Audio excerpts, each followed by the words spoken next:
Okay, guys, shalom. This is just an explosion in Nashville that damaged dozens of buildings is believed to be an intentional act.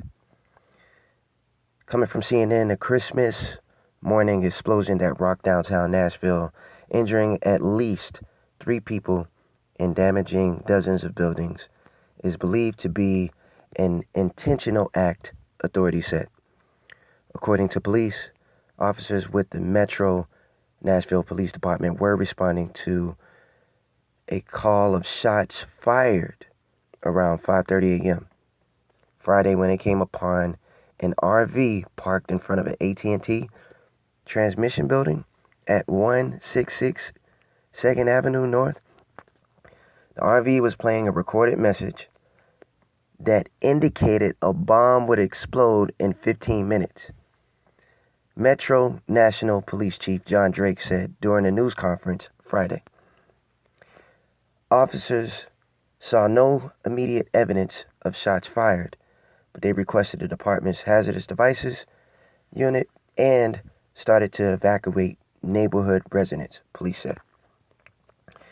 The bomb squad was responding when the RV exploded at 6:30 a.m., CT spokesman Don Aaron said. Now, I'm going to pause there. Exactly at 6:30 a.m. in Georgia, I was up. I'm not saying that I felt what happened in Nashville in the state of Georgia.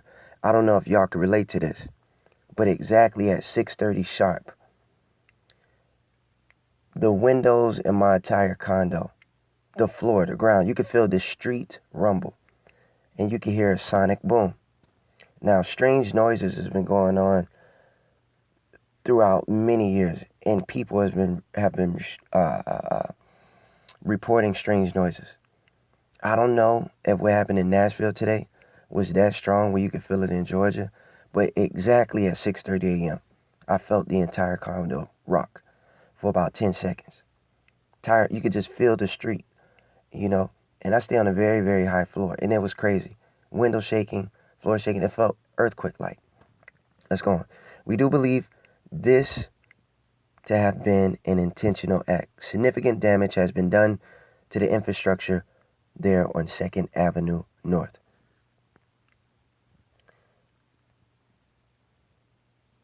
Three people were transported to hospitals from the scene, but none were in critical condition, according to Nashville fire spokesman John Pleasant. The force of the explosion knocked down one officer, Aaron said, and caused hearing loss in another, hopefully temporarily, he said, but no officers were significantly injured.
All right, ladies and gentlemen, we have several speakers for you now, and I anticipate them coming up in this order. After me, Chief John Drake of the Nashville Police Department. He will be followed by United States Attorney Don Cochran for the Middle District of Tennessee. He will be followed by Mickey, that's M-I-C-K-E-Y French, Special Agent in charge of the ATF for this area. He will be followed by Matt Foster, the Special Agent in charge of the Nashville FBI office.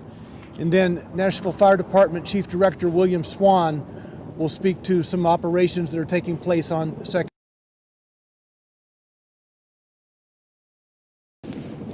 Thank you, Don. Good afternoon. This morning, around 5:30 a.m., officers responded to a call for shots fired in the downtown area, specifically 2nd and near Commerce. As officers responded, they encountered an RV that had a recording saying that a potential bomb would detonate within 15 minutes. Officers, upon hearing that, decided to evacuate the buildings nearby. So they began knocking on doors, making announcements, having emergency communications, communicate with everyone to get people safe. Shortly after that, the RV exploded. We had one officer that was knocked to the ground. Another officer is fine.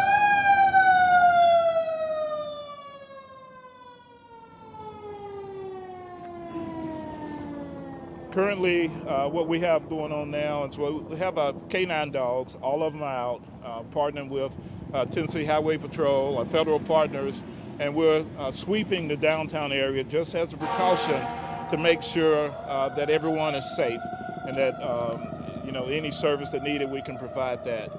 And so with that said, we don't feel there's any concern in the downtown area of anything else right now, but we are doing it as a precaution just to search with our bomb dogs. At this time, I'll turn it over to Attorney Don Cochran. Good afternoon and Merry Christmas. Unfortunately, this is not the way any of us wanted to spend our Christmas morning, I know. But I'm Don Cochran. I'm the U.S. Attorney here in Nashville, Tennessee. This morning I briefed the Acting Attorney General, Jeff Rosen, on the situation here in Nashville, and he has told me to tell the police chief in Nashville that we are devoting the entire resources of the Department of Justice to help in their investigation. FBI and ATF are taking the lead in this investigation, and I want to turn the stage over first to Assistant Special Agent in Charge Matt Foster of the FBI, and then Special Agent in Charge Mickey French of the ATF to explain some of the resources that the federal government is going to bring to bear on this situation. Matt. Thank you, Don. The FBI stands with the city of Nashville today in this very tragic Christmas Day event. This is our city too. We live here, we work here, and we're putting everything we have into finding who was responsible for what's happened here today. As part of doing that, there are investigative leads to be pursued. There's also technical work that needs to happen, and we're standing with Metro Nashville Police Department and our federal partners and our state partners to bring every resource we can possibly bring to bear to find out what happened here today and to bring those responsible to justice. The investigative leads, I'm sure you understand, is not something that we can talk about. As we continue to pursue every tip, I would ask the public to go to www.fbi.gov/Nashville. It's www.fbi.gov/Nashville, where an online tip submission process has been set up. Please tell us what you know. We need your leads, we need your help. You can also call 1-800-CALL-FBI. Call in tip information if you know anything about what has happened here today. We'd appreciate your help. On the technical side, our focus will be on bringing the technical experts of the FBI from across the country, including the FBI laboratory, our hazardous devices school, and our experts from evidence response teams nationwide into Nashville to help process this massive crime scene, along with the ATF, Metro Nashville PD, and the many other partners who were part of this effort that will continue. We will find out what happened here. That's all. Good afternoon. My name is Mickey French. I'm the Special Agent in Charge for the ATF Nashville Field Division.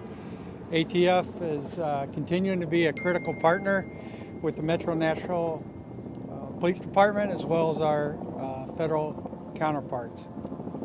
ATF responded this morning with several groups and personnel from the Nashville Field Division. We've also activated our national response team. That particular team is made up of specialists as well, certified explosive specialists, chemists, engineers, as well as evidence recovery, interview teams, and so forth. We'll be coordinating that with Metro Nashville Police Department as well as the FBI and we'll put together a team that is going to collectively work this investigation to the fullest. Our main priority is obviously to keep our Nashville citizens safe and secure, and we'll work jointly with everybody here to do that. Thank you. Good afternoon. I'm going to give you just a quick update. I know Don earlier had mentioned as far as the fire department's role at EMS, we did transport 3 individuals with minor injuries, but right now what we're doing is with our structural engineers, along with our urban search and rescue, hazmat teams, we're going into the buildings, making sure, number one, that the building is sound and ensuring that there are no other victims or anyone that are there. So a lot of moving parts. Again, my hat goes off to all the teams working together as one unit, and we'll continue to work on until the job is done. So thank you.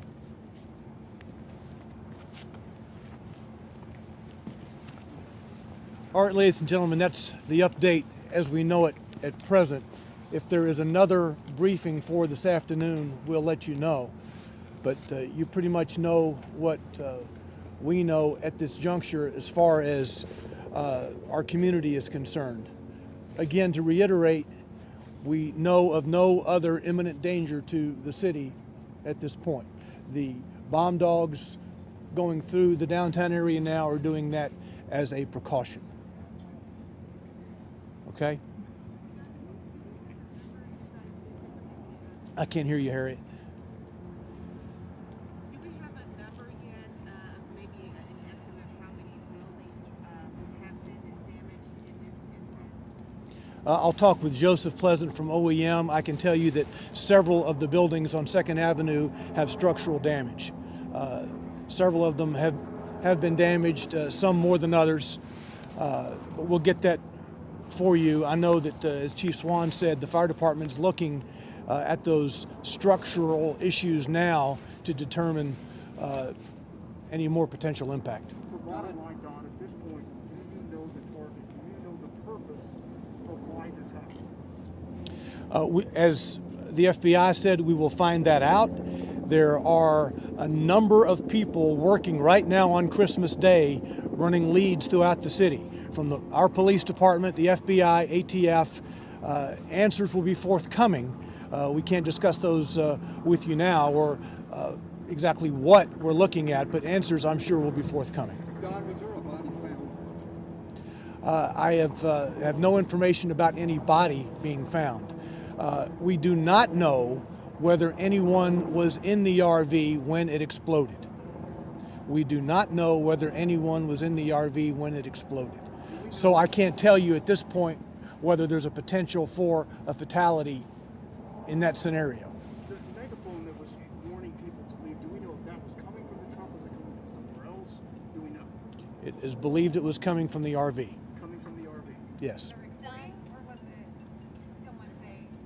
There were announcements coming from the RV, and that's the extent of what we can say at this point. Is there any surveillance footage that police are investigating right now? There are cameras throughout the downtown area. Yes, we have been reviewing downtown cameras, and that is all part of the totality of the investigation. Don, you mentioned some people may have been taken to Central Precinct, whether they were just witnesses to give a statement, to share what they saw. Has anything come to fruition from that that you can share? Just providing more pieces to the puzzle, more information. As Chief Drake said, we had a number of officers, several officers on 2nd Avenue who were working to protect the public when the explosion occurred. As he said, one of those officers was knocked off his feet. We have some counselors with our officers, our behavioral health folks are with those officers, ensuring that they're okay. I mean, they went through a very traumatic experience themselves. Can you speak to just, I mean, really, it's amazing how these officers and first responders run into the face of danger. They knew, according to that RV, that there was some kind of threat, and they continued to take their time to get people out. Well, they went to the residential areas on 2nd Avenue and did their best to get people to safety.